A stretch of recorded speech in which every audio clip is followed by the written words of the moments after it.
وَلِرَبِّكَ فَاصْبِرْ، ہائے ہائے، یہ ہے بات، اپنے رب کے لیے صبر پھر اختیار کیجیے۔ یعنی آپ کو بتایا جا رہا ہے کہ اب یہ معاملہ کوئی اتنا آسان نہیں ہونے والا۔ آپ ذرا دیکھیں، جب یہ آیات نازل ہو رہی ہیں اس وقت تو آپ علیہ السلام کے تو دماغ میں بھی نہیں یہ بات کہ میرے ساتھ آگے ہونا کیا ہے۔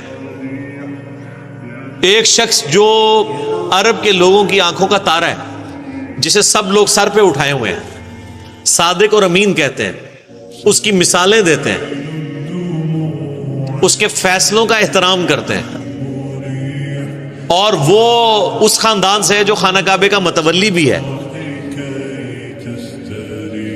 انہوں نے زیادہ سے زیادہ کیا سوچا ہوگا، میرے ساتھ کیا کر لیں گے؟ زیادہ زیادہ مسجد میں آنے پہ پابندی لگا دیں گے نا،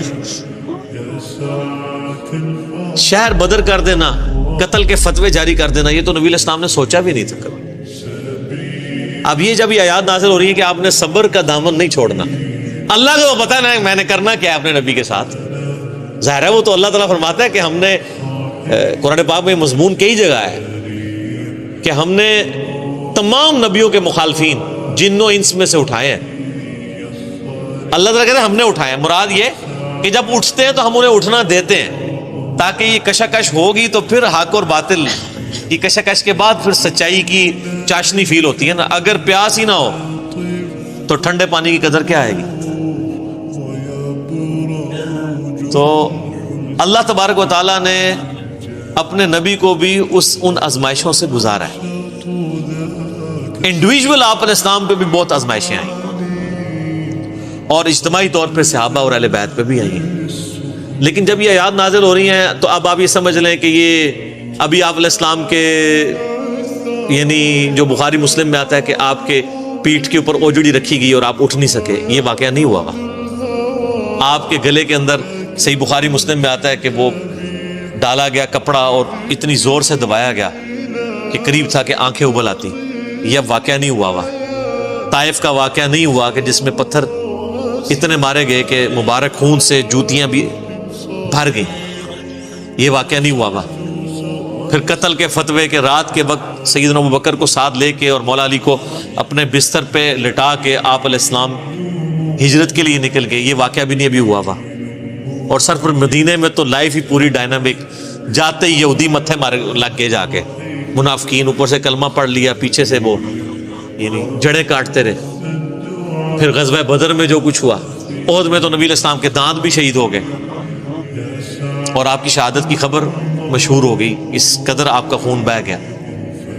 خندق کے وہ موقع کے اوپر آپ علیہ السلام کو سخت سردیوں کی راتوں میں کس طریقے سے، ایون صحابہ کہتے ہیں ٹوائلٹ جانا ہمارے لیے مشکل ہو جاتا تھا، سامنے سے تیر آ کے لگ جاتا تھا۔ اس کے بعد پھر صلح حدیبیہ والی جو مشقت کاٹنی پڑی، اتنا پیدل سفر کر کے، پھر ایک پیس ٹریٹی کر کے واپس جانا پڑ گیا، عمرہ بھی نہیں کیا۔ پھر غزوہ خیبر والی جو ایک معاملہ آیا، وہ کئی ہفتوں تک۔ اس کے بعد پھر فتح مکہ کے لیے 10,000 کے صحابہ کو کے لشکر کو لے کے نکلے رمضان کے مہینے کے اندر۔ ہم لوگ ادھر ایسی میں بیٹھے ہوئے ہیں،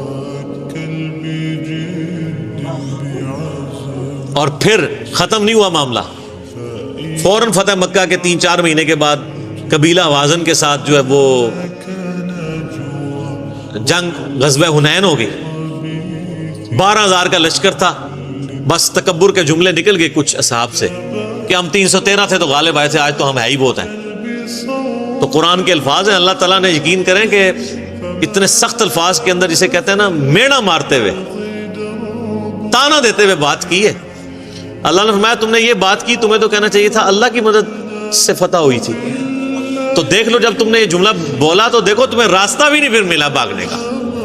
80 بندے بخاری مسلم میں آتا ہے نبی علیہ السلام کے ساتھ رہ گئے، صرف 12,000 میں سے 80 بندے، باقی سب بھاگ گئے۔ وہ سامنے سے تیر ہی ایسے لگے ان کو، وہ تیر کے بڑے ایکسپرٹ تھے قبیلہ وازن کے لوگ۔ اور پھر پیرلل میں جناب وہ رومن امپائر نے نبی علیہ السلام کا سفیر قتل کر دیا۔ آپ نے غزوہ موتا کے لیے جو ہے وہ وہاں بھی مہم روانہ کر دی زید ابن حارثہ کی سرکردگی میں، اتنے معاذوں کے اوپر پیرلل میں۔ اور پھر اس کے بعد غزوہ موتا کے بعد پھر وہ غزوہ تبوک کے لیے آپ علیہ السلام خود، جسے وہ جیش العسرہ کہا جاتا ہے، تنگی والا جو مارکا. تو اور آخری وقت بھی آپ کیا فرما رہے ہیں؟ آخری جو آپ آگے خطبہ دے رہے ہیں بخاری مسلم میں، وہ لشکر اسامہ بھیج رہے ہیں. اتنی مشکل لائف شروع سے لے کے اینڈ تک. اور یہ تو باہر کی لائف ہے، جو اندر آپ کو تکلیفیں اٹھانی پڑ رہی ہیں. بیویاں کہہ رہی ہیں کہ جی اس طرح ہمارا گزارا نہیں ہوگا، پھر قرآن نازل ہو رہا ہے کہ نہیں اسی طرح گزارا کرو. تو کئی معاذوں کے اوپر. اب یہ سارے معاذ اگر آپ کے ذہن میں ہو نا، تو پھر آپ یہ آیت پڑھیں والی ربی کا فصبر. اے نبی علیہ السلام، آپ نے اللہ کے لیے صبر کرنا ہے. ابھی تو بڑے بڑے مراحل آنے ہیں.